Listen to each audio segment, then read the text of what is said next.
కామేష్ ఇలా అడుగుతున్నారు, intermittent fasting అంటే ఏంటి, దీనివల్ల వెయిట్ లాస్ జరుగుతుందా, తెలియజేయండి. హలో కామేష్ గారు, ఇంటర్మిటెంట్ ఫాస్టింగ్ అంటే రోజులో ఒక రెస్ట్రిక్టెడ్ అమౌంట్ ఆఫ్ టైం మాత్రమే ఫుడ్ తీసుకోవటం, మిగతా టైం అంతా ఫాస్టింగ్ చేయటం.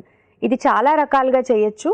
ముఖ్యంగా ఎవ్రీడే చేసే వాళ్ళైతే కనుక రోజులో మోర్ దాన్ 12 అవర్స్ ఫాస్టింగ్ ఉండేలాగాను, మిగిలిన 12 అవర్స్లో ఏదైనా కొంతసేపు ఫుడ్ తీసుకునేలాగాను ప్లాన్ చేసుకోవచ్చు.